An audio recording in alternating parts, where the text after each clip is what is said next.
पाकिस्तान के अंदर कोई फ्री में नहीं पढ़ा रहा, 1000 रुपए में भी नहीं पढ़ा रहा। अगर पाकिस्तान में कोई 1000 रुपए में बच्चों को आईटी कोर्सेज करवा रहा है, इसके पीछे कोई हिडन चार्जेस नहीं है। वो है हसन बेग। चैलेंज कर रहा हूँ पूरे पाकिस्तान में, कराची में नहीं, पूरे पाकिस्तान में कोई इतने पैसों में पढ़ा रहा हो तो मुझे आके आप चमाट मारिएगा। जिसको माउस चलाना भी नहीं आता ना, जिसको कीबोर्ड चलाना भी नहीं आता, उसको भी पढ़ाएंगे। कराची में एक ही शेर का बच्चा है भाई, जफर अब्बास, माफिया से लड़ता है, जुल्म के खिलाफ खड़ा होता है।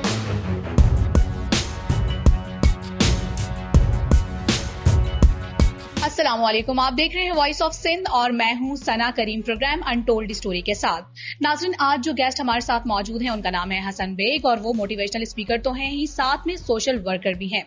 तो चलिए उनकी जानिब बढ़ते हैं। अस्सलाम वालेकुम। सलाम, कैसी कैसे हैं आप? अल्लाह का शुक्र, आप कैसी हैं बहन? मैं बिल्कुल ठीक ठाक हूँ। इंसानियत की खिदमत हो रही है और बहुत जोरों शोर से हो रही है। सबसे पहले आपकी और चीजों के बारे में भी डिस्कस करेंगे, लेकिन अभी यहाँ पर आपसे जानना चाहूंगी कि अपने इब्तिदाई हालात जिंदगी के मुतालिक आप मुख्तसरन बताइए सबसे पहले तो।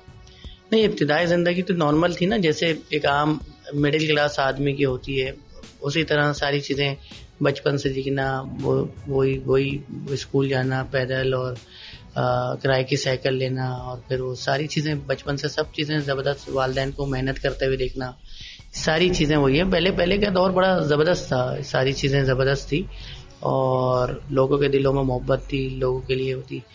तो वही एक आम मिडिल क्लास आदमी वो जैसे ज़िंदगी गुजारता है वैसे ही गुजार रहे हैं। फिर जब मैट्रिक किया उसके बाद जो है कॉलेजों की लाइन में लगना, फॉर्म भरना, ये सारी चीज़ें वही देखना, फिर बसों में कॉलेज जाना, मजाक मस्ती, सारी चीज़ें वही थी। फिर नौकरी के लिए फिर जिस तरह से सब सारी चीज़ें देखी। आपने क्या देखा इब्तिदाई जिंदगी में? जैसा कि आपने कहा कि मेहनत भी की, सबकी पहले भी मेहनत की जाती थी, स्ट्रगल होता था, लेकिन मोहब्बत थी तो हर चीज़ कवर अप हो जाती थी। अब में और पिछले दौर में क्या फर्क देख रहे हैं आप? नहीं, अब देखें ना, बहुत जैसे आपने बोला ना, फाइनेंशियल क्लासेस हैं, इसने सबको मार दिया यार। पहले घर में खाना बनता था तो बराबर पड़ोस में जरूर दिया जाता था, और एक कल्चर था कि बराबर से आए तो बर्तन खाली नहीं जाया करते थे। आज तो मुझे नहीं लगता कि, मैं अपने घर की बात करूं, मैं किसी और को क्यों बोलूं, मेरे घर से मुझे नहीं लगता मैंने पड़ोस में कभी 1-2 साल हो गए होंगे कुछ भिजवाया होगा, या रमजानों में कोई हम लोगों ने किसी को दिया होगा। पहले तो आप यकीन नहीं करेंगे, रमजान में जब खाना वो बनता था, अफ्तारी वगैरह बनती थी, आधे फ्लैट को, मतलब आधे अपार्टमेंट जो होता था, आधा अपार्टमेंट का मतलब है 30-40 घरों में अफ्तारी जाती थी।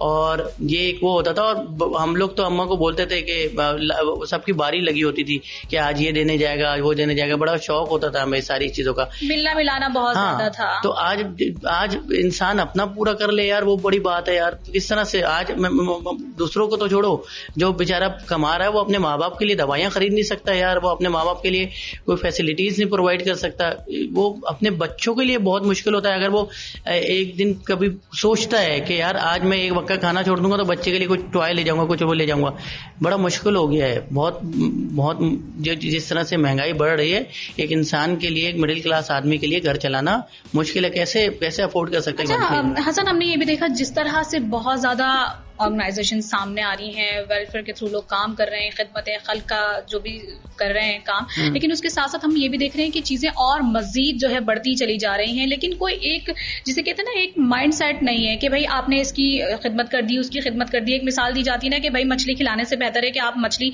पकड़ना सिखा दें ताकि वो अपना एक सेटअप कर ले। तो इस बारे में आप क्या कहेंगे? नहीं, देखिए, ये मैं इस चीज को नहीं मानता, ये जो बोला है कि मछली पकड़ना सिखा दें, मछली, अरे भाई मतलब फजूल सी बात है ना। क्या इंसान अगर किसी की, देखें हमारे घर पे कोई अगर आता है और वो भूखा हो, प्यासा, तो हम क्या करेंगे? प्यासे को पानी देंगे, भूखे को रोटी देंगे ना, मना तो नहीं कर देंगे ना कि जा तू मछली पकड़ के खा। हम क्या करेंगे? हम भी ये देंगे ना, हमारा दीन ये कहता है। लेकिन मैं बोलता हूँ हर चीज की ज्यादती गलत है, सही है। आप उनको देखें, इमरजेंसी की सिचुएशन हो, जैसे सैलाब आया, मुल्क में हालात खराब होते हैं, बारिशें होती हैं, वो उस पर आप खाना दें। लेकिन ये जो डेली के रोजमर्रा की चीजें बना लिए ना कि भाई आप जो है जैसे नौकरी खत्म हो इधर आ जाओ, हमारे आगे हाथ खत्म फैला दो या नौकरी नहीं करो, ये गलत है। ये चीजें खत्म होनी चाहिए। इमरजेंसी की सिचुएशन में बिल्कुल आपको दस्तरखान लगाने चाहिए, होने भी चाहिए, और हमारा दीन भी ये कहता है। लेकिन लोगों ने क्या किया, लोगों ने बोला भाई नौकरी नहीं है, कोई मसला नहीं, हमें यहाँ से खाना मिल जाएगा, यहाँ से रोटी मिल जाएगी। तो हमारे यहाँ हमें लोगों को भी तो देखना है ना। हम लोग इतनी कल्चर्ड सोसाइटी नहीं है इस चीज को कैसे समझेंगे कि मतलब एक बंदा आता है आपके पास और वो बिल्कुल सही है, बाज़ाहिर मेहनत भी कर सकता है, सब कर सकता है, लेकिन वो अपने हालात का अगर रोना रोता है और वो कहता है कि नहीं भाई आप मुझे महीने का राशन दे दें, तो आप किस तरह से उनकी मतलब तवक्कुआत पर पूरा उतरेंगे? आप किस तरह से उस चीज को समझ सकते हैं कि नहीं, इस शख्स को जो है इस चीज की जरूरत नहीं है, इसको मेहनत करने की जरूरत है, कुछ हेल्प आउट कर देते हैं? देखिए ये फैसला ना, ये सारा फैसला मुझे नहीं करना। ये फैसला किसको करना है? अल्लाह ताला को करना है। ठीक है, मैं किसी के दिल के हाल नहीं जानता। अगर कोई शख्स मेरे पास आएगा और अगर मेरे पास वसाइल होंगे और वो बोलेगा मेरे बच्चे घर पे बैठे हुए हैं, उनके पास दूध नहीं है, रोटी नहीं है, खाना नहीं है, तो मैं क्या करूंगा? मैं उसको दूंगा। देंगे, ठीक है। ऐसे ही है। अगर वो झूठ भी बोल रहा होगा मैं उसको तो भी दूंगा। बिल्कुल। अगर ये सारी चीजें लोग कहते हैं ना कि यार पहले आप वेरीफाई करो, फलाना करो, ढिमाका करो, वो भाई नहीं कर सकते हम लोग वेरीफाई ना। ऐसे में वो सफेद का बेचारा दब जाता है, वो फिर सामने नहीं आता। सफेद पोश तो मांगता ही नहीं है। सफेद सामने भी नहीं आता। मुझे बता देना कौन, मैं लड़कों की बात करूंगा, कौन लड़का जो है कराची में जो है वो बेरोजगार नहीं रहा? अरे मैं दूसरे की क्या बात करूं, 8-9 महीने तो मेरे पास नौकरी नहीं थी। तो क्या कोई पढ़ा लिखा लड़का किसी का हाथ फैलाता है? नहीं पलाएगा कभी भी पढ़ा लिखा लड़का हाथ ना। वो अबे भाई उसकी खुददारी उसको जिंदा नहीं रहने देगी। तो ये जो लोग मांग रहे हैं, फलाना कर रहे हैं, वो कर रहे हैं, वो लोग ही कोई और है भाई। हमारा कराची का पढ़ा लिखा लड़का जो है वो बाइक चला लेगा, लिमका बेच लेगा, फूड पांडा चला लेगा, वो किसी के आगे हाथ नहीं फैलाएगा। जिस दिन उसने हाथ फैला लिए वो अपने आप में मर जाएगा। तो ये जो सब कह रहे हैं कि हमारे लोगों को इस तरह से मांगते हैं, फलाना करते हैं, दिमागा करते हैं, अभी वो कोविड में क्या हुआ था?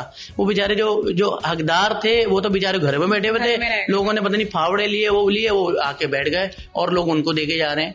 तो जो दे रहा है उसकी गलती नहीं है, जो मांग रहा है उसकी गलती है भाई। यहाँ पे बोलते हैं कि आपकी लड़की ने ये कपड़े पहने थे वो रात को निकल गई तो फलाना। अबे जो बंदा रेप कर रहा है उसको पकड़ो ना, तुम लड़की को गलत कह रहे हो।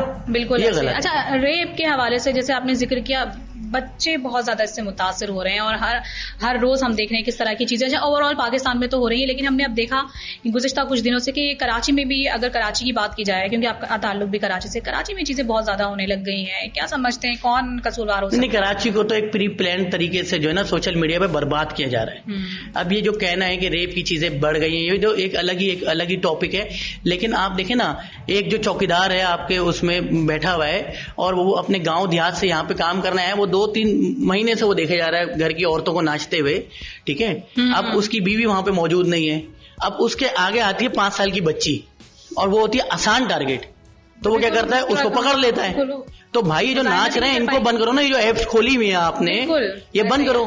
ये सबसे बड़ी फसाद की जड़ है। अब वो क्या है, वो जिसका ड्राइवर है वो देख रहा है भाभी कौन से कपड़े पहन के सोती हैं, भाभी उठते हुए क्या करती हैं, वो देख रहा है। अब वो भाभी को तो नहीं पकड़ सकता, उसके सामने आसान टारगेट क्या आता है? 4 साल की बच्ची, 5 साल की बच्ची, 2 साल की बच्ची, और उसका जो जहन खुराफात से भरा हुआ है और वो उसके साथ गलत जो भी सारी चीजें होती हैं वो करता है। तो भाई ये सारा बहुत बड़ा वो है। हमारे तो पता नहीं किस तरह से सारी चीजें चल रही हैं और ये वो चल रही हैं, और उसके खिलाफ फिर लोग बोलते हैं कि ये चीजें बतानी नहीं चाहिए, वो नहीं। फिर बताया जा रहा है कि कराची में इतने % ये हो रहा है। अभी देखे ना, तालीम पे जो बात करें, वो एक पता नहीं वो जो टेस्ट वाली एनजीओ जिन्होंने बना लिए हैं, वो बताते हैं 5 लाख लोगों का टेस्ट लेते हैं, कराची के 4.5 लाख लोगों को, पढ़े लिखे लोगों को फेल कर देते हैं। वो भी कौन से टेस्ट में? एंट्री टेस्ट में। आप मुझे बताएं, आपके यहाँ पे जितने भी कैमरामैन बैठे हुए हैं, यहाँ पे 4-5 लोग बैठे हुए हैं यहाँ पर, इनमें से सिर्फ एक बच्चा पास करेगा, 3 फेल हो जाएंगे। इतने नालायक है कराची वाले। तो अरे जानबूझ के किया जा रहा है, जानबूझ के बताया जा रहा है कि कराची की यूथ को कराची को इतना डिग्रेड क्यों किया जा रहा है? पता नहीं, मिस्टेक है ना कराची को। तो जब से मैं पैदा हूँ, मेरी उम्र आज 40 साल हो रही है, मैंने तो कराची के बारे में हमेशा से मनफी खबरें देखी हैं। आज वो जो दिखाते हैं कि इतने लोग मुल्क छोड़ के जाने वाले हैं और इतने मुल्क कितना वो है, तू चला रहा है वो जो स्टार्टअप पाकिस्तान है खबर। बिल्कुल ऐसा ही है। वो भाई आप हिंदुस्तान की खबरें देखा, वो बताते हैं IPL, लेकिन हसन 1000 करोड़, 1500 करोड़। अच्छा चेहरा पाकिस्तान का सामने अबे अच्छा चेहरा है, अच्छा चेहरा है, लाए क्या यार? आप देखो तो वो जो ठेले वाला लड़का है जो IT ग्रेजुएट है, वो जबरदस्त बिरयानी बना सकता है, तो IT में वो जबरदस्त काम भी कर सकता है, बिल्कुल, और कर रहा है। तो आप बताई नहीं है तो वो जा रहा है कराची, आप नहीं जा रहा कोई कराची छोड़ के। कराची वाले के पास टाइम ही नहीं है। अभी मैं 3 साल बाहर रह के आया, मुझे कोई कराची का लड़का बाहर दिखाई नहीं, और अगर वो दिखा तो गटर साफ करते हुए नहीं दिखा। उसका एटीट्यूड ही अलग होता है कराची वाले लड़के का। यहाँ पर उनका क्या हाल होता है? यहाँ पे भी अच्छा हाल है। कराची वाला बंदा बहुत खुददार है यार। यहाँ पे कराची का लड़का फूड पांडा चला रहा है, बाइकें चला रहा है, सब चीजें चला रहा है। मैंने देखा कि अमेजोन हवाले से और इन सब चीजों के हवाले से IT के कोर्सेज वगैरह भी नौजवानों को करवा रहे हैं। क्या सोच है इसके पीछे? कुछ भी सोच नहीं है। क्या चाहते हैं कि यहाँ पर? कोई सोच नहीं है। मेरे पास एक जगह थी, ठीक है, मेरे साथ एक ग्रुप है, कनेक्ट ANI ग्रुप बिल्डर है, माशाल्लाह, वो जुड़े हुए। उन्होंने आप क्या कर सकते हैं? मैंने भाई मैं कर सकता हूँ। उन्होंने जगह है, करो। ठीक है, इसके पीछे कोई साइंस नहीं है, कुछ नहीं है, बस कोर्सेज करवाएंगे, सर्टिफिकेट दे देंगे, दैट्स इट। यहाँ पर मैं बता रहा हूँ ना, यहाँ पर मसला ये है कि जिसके पास 4 फॉलोअर आ जाते हैं, जिसके पास 4 पैसे आ जाते हैं, वो सिर्फ अपना सोचता है, दूसरे का नहीं सोचता। और जहां तक बात है जो कोर्सेज करवा के छोड़ देंगे, हमने तो पहले दिन जब शुरू किया था हमने बोला था इन बच्चों को हम ओन करेंगे, ऐसे ही नहीं छोड़ देंगे। अभी जो ये जो बच्चे पढ़ के निकले इनके लिए वर्क स्पेस भी बना दिए वहाँ पे, बना दी गई, बस अभी ऑन करेंगे ये सारी चीजें ना। क्योंकि और वर्क स्पेस कितने रुपए में ले रहे हैं, कितने रुपए में दे रहे हैं? 15, 20, 25, 40, 50 हजार में नहीं दे रहे, 5,000 रुपए में वर्क स्पेस। 8 घंटे बैठ के काम करो, महीने के 5,000 रुपए दो। 5,000 रुपए का मतलब है कि अगर आप अपने घर में 30 दिन कंप्यूटर ऑन करते हैं और बंद कर देते हैं, उसका बिल इससे ज्यादा आ जाएगा। इसके अंदर प्योन भी शामिल है, इंटरनेट भी शामिल है, चाय भी शामिल है, सब कुछ शामिल है। भाई 5,000 रुपए में वो क्या कर लेगा? लेकिन आप खुद भी तो सोचें, बैठ के काम करेगा, आपका एडिटर है, इसके पास काम बहुत है, सही, इसके पास जगह नहीं है, वहाँ पे बैठ के एडिटिंग करो भाई, सारा काम करो, क्लाइंट लाओ, करो, कमाओ, पूरी दुनिया में ये हो रहा है। उसमें से कोई मतलब आप लोगों का नहीं होगा? कुछ भी नहीं, हमारा क्या, हमें अल्लाह ताला बहुत दे रहा है, हमारा देखेगा। और ऑर्गेनाइजेशंस भी हैं, उन्होंने भी बहुत सारे इस तरह के इंस्टीट्यूट बनाए हैं, वो भी बहुत सारे कोर्सेज करवा रहे हैं। चले नाम बताएं, नाम बताएं, कौन है, चले बताएं। आप जानते हैं, बहुत मशहूर एनजीओ को बोलेंगी क्या? फ्री ITCT या फ्री IT वाले कौन है, क्या कर रहे हैं बताएं? कर रहे हैं, फिर क्या कर रहे हैं? फ्री में दे रहे हैं, फ्री में बना है, फ्री में दे रहे हैं, फ्री में दे रहे हैं ना। किसने बोला? कह रहे हैं फ्री में करवा रहे हैं, किसने बोला? IT के कोर्सेज 3,000 रुपए सिक्योरिटी डिपॉजिट, मंथली 1,000 रुपए फ्री है। अच्छा, वो अरे तो वही वाली बात हो गई, सुपर कार्ड खरीदो 1,000 का, उसके बाद फ्री कॉलिंग करो। सही, उनका तो कहना यही है कि हम तो फ्री में, कोई फ्री में नहीं कर रहा। पाकिस्तान के अंदर सुने, पूरी बात सुने, पाकिस्तान के अंदर जी कोई फ्री में नहीं पढ़ा रहा, 1,000 रुपए में भी नहीं पढ़ा रहा। अगर पाकिस्तान में कोई 1,000 रुपए में बच्चों को IT कोर्सेज करवा रहा है, इसके पीछे कोई हिडन चार्जेस नहीं है, वो है हसन बेग। कोई सिक्योरिटी डिपॉजिट नहीं, कोई सर्टिफिकेट नहीं, कोई फलाना नहीं, सिर्फ 1,000 रुपए दो हलाल कमाई से, ना डोनेशन ले रहा हूं, ना भीख ले रहा हूं, ना खैरात ज़कात चंदा, कुछ भी नहीं। 1,000 रुपए में पढ़ा रहा हूं। चैलेंज कर रहा हूं पूरे पाकिस्तान में, कराची में नहीं, पूरे पाकिस्तान में कोई इतने पैसों में पढ़ा रहा हो तो मुझे आके आप चमाट मारेगा। सही। अच्छा, कम से कम कितनी एज होनी चाहिए? अगर आप नहीं, पढ़ने की कोई एज नहीं होती भाई, किसी भी एज में आप, कोई भी नहीं। 7 साल से 70 साल तक का बंदा पढ़ रहा है, आके देखिएगा किस लेवल पे पढ़ा रहा हूँ। 4 चिल्लर चलते हैं वहाँ पे। अच्छा, सब चीजें VIP है भाई। और कोई मोहल्ले के टीचर नहीं उठा रहे, जो रिवायती टीचर है वो पूरी जिंदगी 20 साल उन्होंने लगा दिया। टीचर्स को पे किस तरह से करें? सब कर रहे हैं, अल्लाह का शुक्र है भाई, हमने अपना प्रॉफिट मार्जिन कम कर दिया ना, हम इसमें भी कमा रहे हैं। अच्छा, सबसे जबरदस्त बात ये देखें आप, इसमें भी कमा रहे हैं। और जो NGO इतना ज़कात फंड ले रहे हैं ना, सब कुछ बता के बोल रहे हैं हम अफोर्ड नहीं कर पा रहे, क्योंकि तू फलस्तीन पे भी चंदा ले रहा है, तू उस पे भी चंदा ले रहा है, तेरा काम ही चंदा लेना है भाई, एक अरसे से वो भी कर सकते हैं। अच्छा, चले, ये सब चीजें तो हो गई, ये तो बहुत अच्छी आपकी काविश है कि आपने एक इतना बड़ा। नहीं, मेरी काविश नहीं है, पहले बात समझें, ये मेरी काविश नहीं है। अल्लाह ताला मुझसे काम करवा रहा है। जिस दिन मैं मर जाऊंगा किसी और से करवाएगा। अल्लाह ताला को ये काम करवाना था, बस अल्लाह ताला अपने खास बंदों को चुनता है। अल्लाह ताला ने मुझे चुन लिया, सही है। अगर मैं मर जाऊंगा किसी और को चुन लेगा, काम तो होना है, काम होना है। अच्छा, चले, ये तो हो गया कि चले आप एक नौजवानों को टैलेंट दे रहे हैं, तरबियत का एक आपने प्रोग्राम शुरू किया है। उन लोगों का क्या है जो अनएजुकेटेड हैं और वो एक उम्र का हिस्सा गुजार चुके हैं, लेकिन अब उनके पास वसाइल नहीं है, कुछ नहीं कर सकते, उनके लिए क्या सोच है? सब कुछ कर रहे हैं, सब कुछ कर रहे हैं। पहले दिन बोला था कि गरीब का बच्चा भी पढ़ेगा, जो बंदा ड्राइवर है उसका बच्चा भी पढ़ेगा, जो घर में किसी के काम करती है, जो किसी के घर में रंग करता है, मजदूर तबके का क्या जो होगा? तंदूर लगा, ये कौन है? देखे ना, जो मजदूर, जो कौन है जिसका मैं बोल रहा हूँ, ये मजदूरी है। बात सुने ना, वो लोग जो जिनको कुछ हाव नो ही नहीं है IT में घुसने के लिए, जिसको माउस चलाना भी नहीं आता ना, जिसको कीबोर्ड चलाना भी नहीं आता, उसको भी पढ़ाएंगे, ड्राइवर को भी पढ़ाएंगे, सबको पढ़ा रहे हैं। तो वीडियोस देखे ना, हम मेरी सारी बातें करते हैं। वीडियोस तो मैंने देखी, लेकिन पूछना तो आवाम तक तो पहुंचनी चाहिए ना। सबको पढ़ाएंगे। पहले दिन ये नारा लगाया था भाई, हमने वो क्लास सेट नहीं करनी कि अगर आपको इंग्लिश बोलना आती है, अगर आप टेस्ट में ये लिखेंगे, ये कमांड बताएंगे, वो भाई, अरे भाई सीखना ही तो है। अगर मैं पढ़े लिखो को पढ़ाने लग जाऊं तो आपने वो क्लास सेट कर दी कि अमीर का बच्चे अमीर बनेगा, गरीब के बच्चे का हक नहीं अमीर बनने का। ये बेड़ा आपने उठा लिया है कि आवाम को जो है प्रोटेक्ट कर रहे हैं, पढ़ा भी रहे हैं, तालीम भी दे रहे हैं और उनको स्पेस भी दे रहे हैं कि आए काम करें और अपना घर का चूल्हा चलाएं। लेकिन यहाँ पर मैं आपसे ये भी सवाल करना चाहूंगी कि आप चूंकि कराची से हैं, तो सिर्फ हुकूमत से क्या आपकी तवक्कुआत हैं कि तो ये सारे प्रोग्राम्स जो हैं ये गवर्नमेंट के स्कूल में क्यों नहीं हो रहे, गवर्नमेंट क्यों नहीं कर रही, बच्चों को तालीम तरबियत क्यों नहीं दे रही है, सिर्फ वक्त जाया करिए? क्योंकि आपने भी अक्सर ये देखा होगा कि खबरें आती रहती हैं, स्कूल में पढ़ाई भी हो रही है, सब, और टीचर्स ही नहीं है, पढ़ाई कहाँ हो रही है? नहीं, मैं किसी से क्या बात करूं, मैं चाहती हूँ आप करें। नहीं, हुकूमत से क्या उम्मीदें हैं? मैं बता रहा हूँ ना, मैं किसी इंतजार करूं कि भाई ये मुझे जगह देगा तो फलाना करेगा। मेरे पास अगर रोड पे इतनी सी जगह भी पड़ेगी ना, 4 लोगों को पढ़ा दूंगा मैं, ठीक है? मैं इंतजार नहीं करूंगा। हमारे यहाँ लोग ही बोलते हैं ना, हमारे पास वसाइल नहीं, ये एक्सक्यूजेज हैं ना करने के। वो तो है, लेकिन आप खुद देखें ना कि वही बता रहा हूँ मैं, वही ये तो सारा कुछ जिम्मेदारी तो हुकूमत की है ना, हुकूमत ये काम नहीं कर रही, ये कब तक आप लोग करते हैं, कब तक एनजीओ प्रोटेक्ट करेंगी गरीब आवाम को, गरीब वही बता रहा हूँ ना, मैं इस चीज के इंतजार में करूँ कि हुकूमत ये करेगी, हुकूमत की क्या पता हुकूमत ये इंतजार कर रही हो कि हम कुछ करेगी। हमारी वालिदा एक बात कहती थी और वो बात मुझे अभी तक याद है कि अगर एक चौकीदार भी अपनी ड्यूटी सही तरह से अंजाम देता है तो हजारों लोग उसके भरोसे सुकून की नींद सोते हैं। तो हर किसी को अपना इंडिविजुअली काम करना है, माशरा जो है खुद ही सही हो जाएगा। अगर हुकूमत नहीं कर रही, नहीं करे भाई। अगर आपके मोहल्ले में कोई ये शख्स है, अगर ये कैमरा चलाना जानता है, अपने मोहल्ले के 5 बच्चों को कैमरा चलाना सिखा दे फ्री में, वो नौकरी पे नहीं लग सकते। अबे भाई कोई किसी को उर्दू टाइपिंग, ये जो आपके सामने लिखी हुई है उर्दू टाइपिंग ही बता देना, वो 25,000 30,000 रुपए महीना कमा सकता है पाकिस्तान चौक पे बैठ के। लेकिन मसला ये है कि हमारे यहाँ कोई किसी को सिखाना नहीं चाहता, हमारे लोग इंतजार कर रहे होते हैं कि हुकूमत ये करेगी, हुकूमत ये करेगी। अबे हुकूमत क्या इंतजार क्यों, आप क्या कर रहे हो मुझे बता दो ना। आपने मुल्क के लिए क्या किया? आप बोल रहे हो कि मुझे फैसिलिटेट करो, वो कोई स्पोर्ट्स में आ जाता है, मुझे हुकूमत ने फैसिलिटेट नहीं है ये। ओ भाई आपको अल्लाह ताला ने इंसान बनाया है, अल्लाह ताला ने इंसान क्यों बनाया है? आप दूसरों के लिए आसानी पैदा करो। जानवर जीता है ऐसी जिंदगी कि वो अपने लिए शिकार करता है, खुद ही खाता है, खुद ही सो जाता है, खुद ही उठता है, रास्ता खुद ही ढूंढना है। आपका कहने का मकसद है कि अपना काम करें, बस आप अपना काम करते हैं, किसी का इंतजार न करें। इनकलाब ऐसे नहीं आता, आप अपना काम करते रहें, लोगों के लिए आसानी पैदा करते रहें। बस हमारे यहाँ ये जो है ना, मुझे रिटर्न नहीं मिला, मुझे इनके, मैंने तो रिटर्न के लिए काम नहीं किया है कि हमें ये मिलेगा, हमें अवार्ड मिलेगा, हमें अवार्ड मिलेगा। हमें तो पता नहीं 50 लोग फोन करते हैं, हसन भाई आपको अवार्ड के लिए बुला रहे हैं। मैंने बोला सदर से उन्होंने 1500 रुपए का अवार्ड खरीदा, मुझे तू दे रहा है, ठीक है।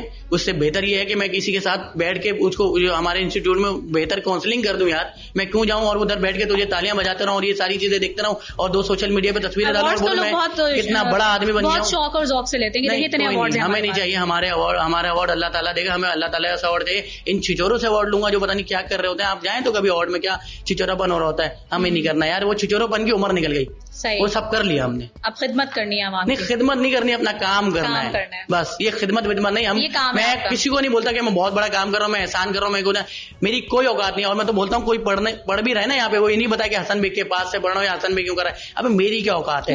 अल्लाह ताला 2 मिनट में सोशल मीडिया पे जलील कर देता है आजकल। बिल्कुल ऐसे सोशल मीडिया का दौर है, कुछ भी नहीं करना, कुछ भी नहीं करना। मुझे ये काम करना अच्छा लगता है बस। मैं किसी के लिए नहीं कर रहा, मैं अपनी जात के लिए कर रहा हूँ, मुझे सुकून मिलता है। मैं चाहता हूँ मेरा बच्चा जब बड़ा हो तो उसको ये नहीं बोले तेरा बाप तो सोशल मीडिया पे नाचता था या तेरा बाप अपने घर वालों को दिखाता था, वो बोले तुम्हारा बाप इतना जबरदस्त काम करके मरा है, मैं इसलिए काम कर रहा हूँ। अच्छा, मेरे बच्चों की इज्जत हो। आपके जो भी काम है खिदमत, फिर बार बार नहीं बोलूंगी मैं, क्योंकि मुझे लग रहा है कि ये बात आपको नागवार गुजर रही है। आपका जो काम है, जिस तरह से आप काम कर रहे हैं, यकीनन नौजवानों के लिए एक मोटिवेशन है। उनको चाहिए कि वो आगे बढ़ें और आए आपके इंस्टीट्यूट में, सीखें, अपना काम भी करें, कोई रोक टोक नहीं है। लेकिन जिस तरह से आपने कहा कि सोशल मीडिया पर हर चीज अवेलेबल है हमारे माशरे में, हमारे नौजवान, आप क्या समझते हैं कि खामी क्या है? सोशल मीडिया है या उसका गलत इस्तेमाल है? किस तरह से रोका जाए?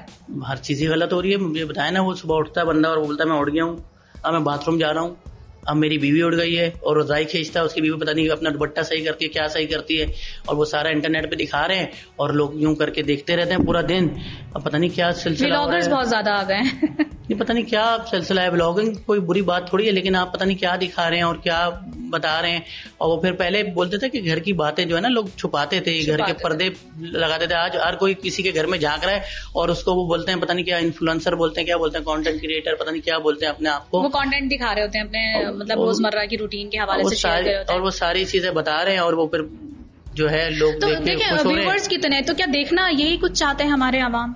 नहीं, ये बड़ा गलत तासुर है। मैं जहाँ भी जाता हूँ बोलते हैं कि जो लोग देखना चाहते हैं वो हम दिखाएंगे। तो कल को तुम्हारी बहन बेटी को कोई देखना चाहेगा तो तुम उसको भी दिखाओगे। अबे भाई जो आप दिखाओगे वो लोग देखेंगे। जब हमने सोशल इश्यूज पे बात करना शुरू की तो लोग उस वक्त बनाने थे वो क्या औरत बनकर आ जाते थे, पता नहीं क्या मीम बनाते थे, प्रैंक बनाते थे, तो लोग बोलते थे हसन भाई ये सोशल इश्यूज वगैरह कोई नहीं देखता, आपको कोई नहीं। आज अल्हम्दुलिल्लाह जितने ये जो वीडियो बनाते हैं इनकी वीडियो पे व्यूज नहीं होते, उससे ज्यादा मेरी वीडियो पे शेयर होते हैं। तो भाई जो आप दिखाओगे वो लोग देखेंगे। फर्क है ना, आपकी नस्ल पता लगती है जो सारी चीजें कर रहे होते हैं। क्या बेगैरती दिखा रहे हैं यार, मैं उठ गई हूँ, मैं नाच रही हूँ, मैं सो रही हूँ, मैं वो फलाना कर रही हूँ। आजकल तो ये हो गया पता नहीं क्या, वो उसकी बीवी हॉस्पिटल में जाती है प्रेग्नेंट होने के बाद तो बता रहा होता है कौन मेरी बीवी को है क्या बोलते हैं हॉस्पिटल के अंदर है, दुआ करें, सही है। और फिर वो बताता है कि मेरा बच्चा पैदा हो गया माशाल्लाह से, मुझ पे गया है, मनुष्य के बच्चे तुझ पे ही जाएगा। और किसी पता नहीं वो सारी चीजें बता रहे हैं और फिर बोलते हैं कि अब जो है वो हम पता नहीं बेगम हमारी बहुत सही है, बेगम और बच्चे बड़े सही हैं। अबे क्या है, बॉर्डर पे थी तेरी बेगम क्या? कौन सा कारनामा अंजाम दिया तूने? तो एक टिकटॉकर पैदा किया ना, वो फेरियल हॉल पे नाचे गई तो तूने कौन सा अजीज बती राशिद मनाज पैदा किया? घर में अब वो हुक्मरानों का वो हुक्म नहीं चलता, वो चीजें नहीं, सबके आवा का आवा ही बिगड़ गया। सभी कह रही आवा का आवा। आज जो ड्राइवर है ना इनके घर का, उनको पता है भाभी कौन से कपड़े पहन के सोती हैं और कौन से कपड़े पहन के उठती हैं। इतना हस्बैंड को भी नहीं। अरे ये जो लड़का बैठा हुआ है ना, ये जो फलानी कौन सफदर वफदर है, ये उनकी जो बीवी है वो जब नाराज होगी ना ये मना सकता है, इसको पता है उसकी फेवरेट डिश क्या है और वो किस चीज से मान जाती है, तो वो कभी नाराज होगी ये भी बना सकता है, ये भी बना सकता है। तो भाई ये तेरी बीवी को क्या खाने में पसंद है या तेरी बीवी किस चीज से मान जाती है तो दूसरों को क्यों बता रहे हैं? हाँ। तो फिर वो कभी नाराज होगी तो मोहल्ले का कोई चौकीदार भी मना के ले जाएगा उसको। फिर तो मतलब सही बोल रहा हूँ गलत बोल रहा हूँ? अच्छा देखिए हसन, पहले घर में बुजुर्ग हुआ करते थे। कत्ल कर दूं मैं मेरी बीवी को, कोई आंख उठा के देखे बिल्कुल ऐसा मार दूंगा मैं उसको। हाँ, सही बात है, सही है, ये हमारी तरबियत है। ऐसा ही तुम पूरे मोहल्ले को दिखा रहे हो यार कि मतलब। अच्छा हसन देखिए ना, पहले तो ये होता था घर में बुजुर्ग होते थे, उनकी बातों को सुना जाता था, उनको समझा जाता था, वो बैठ के जो है एक तरह से तरबियत कर रहे होते, तालीम दे रहे होते थे कि किस तरह से मास्टर में आपको अपना किरदार दिखाना है और बनाना है। लेकिन अब आप क्या समझते हैं कि वाकई में वो बुजुर्ग जो उनकी को हटा दिया जाता है? बुजुर्ग है कहाँ आजकल? तो बुजुर्ग भी आप देख रहे हैं सोशल मीडिया की जीनत बने हुए। बुजुर्ग भी तो नाच रहे हैं, क्या हो रहा है? सभी नाच रहे हैं। लेकिन देखिए कहीं ना कहीं तो देखें, कहीं ना कहीं अच्छे घर में बड़े लोग होते हैं लेकिन उनकी बातों को फरामोश कर दिया जाता है। तो ये किस चीज की पावर है? सोशल मीडिया की पावर है ना कि वो उनकी बात नहीं सुन रहे थे। अच्छी हम जो हमारे बड़े बुजुर्ग बोलते थे कि कुत्ता भी पालो ना, नस्ली पालो, ठीक है, वरना वो अपनी जात दिखा देता है। सही। तो आजकल जो है ना खानदानी बंदा कभी ये काम नहीं करेगा, वो भूखा मर जाएगा। लेकिन देखिए इस सब चीजों में तो देखें जो ओवरऑल हम बात कर रहे हैं हुई है भाई, बिल्कुल सही कह रहे हैं आप। लेकिन ये कि ओवरऑल जो लोग हैं माशरे में, अब सब तो ऐसे नहीं होंगे ना, लेकिन उनकी वजह से वो भी तो मुतासर हो रहा है। नहीं, कोई मुतासर नहीं हो रहा। जो अच्छा बंदा होगा, आप कभी किसी ऐसे मुल्क में चले जाएंगे जहाँ पे शराब आम होगी तो आप पीना शुरू कर देंगे, या आपको ये लड़का ऐसे किसी बैंकॉक थाईलैंड में चले जाएगा, बोलेगा सब नंगे घूम रहे, चलो बेटा बहन बेटी तुम भी नंगी हो जाओ, ऐसा होगा? लेकिन नहीं होगा यार। देखिए आप जिस उस इदारे में हैं और जिस अभी आप मकाम पर मौजूद हैं, आप लोगों को मोटिवेट भी कर रहे हैं, उनको सिखा भी रहे हैं, लेकिन मैं आपसे सिर्फ ये पूछना चाह रही हूँ, आप क्या समझते हैं जो माशरे में बिगाड़ पैदा हो गया है, किस तरह से उसको रोका जा सकता है, किस तरह से कंट्रोल किया जा सकता है? अच्छे लोग काम कर रहे हैं ना, हम जैसे लोग हैं, और पता नहीं बहुत अच्छे लोग हैं। वो कौन है? इरफान जूनियर जो बहुत अच्छा काम करता है, दानियल शेख मेरा फेवरेट है, बहुत जबरदस्त काम करता है, और भी बहुत सारे लोग हैं इस तरह की वीडियोस बनाते हैं, बहुत ज्यादा इन्फॉर्मेटिव वीडियोस होती है। उन्होंने तो कभी अपनी औरत को वगैरह सारी चीजें नहीं दिखाई, कमाल कंटेंट बना रहे हैं यार। बहुत सारे लोग हैं जो समाजी काम कर रहे हैं। जफर अब्बास साहब है जिनको हम देख के हमने सीखा, हमने बोलना शुरू किया। सारी शेर का बच्चा, कराची में एक ही शेर का बच्चा है भाई, जफर अब्बास। माफिया से लड़ता है, जुल्म के खिलाफ खड़ा होता है, मजलूम के साथ खड़ा होता है। कई जगह पर उनको बहुत ज्यादा तनकीद का सामना, हर अच्छे काम करने वाले को तनकीद होती है ना यार। कहते हैं उनको मिलता है इतना है, लगाते इतना सा। नहीं, ये सब बातें हैं। अगर इतना भी मिलता है और वो इतना भी लगा रहे हैं, अगर उसका डोनर मुतमईन है ना, तो आप कोई नहीं होते पूछने वाले। अबे आप 1 रुपया दे नहीं रहे, आप उसके साथ कोई काम कर नहीं रहे, आप सिर्फ घर पे बैठ के ठंडे कमरे में बैठ के कीबोर्ड पे कुछ भी लिख देते हो। आप खड़े तो रोड पे खड़े तो लोगों की मदद तो करने जाओ।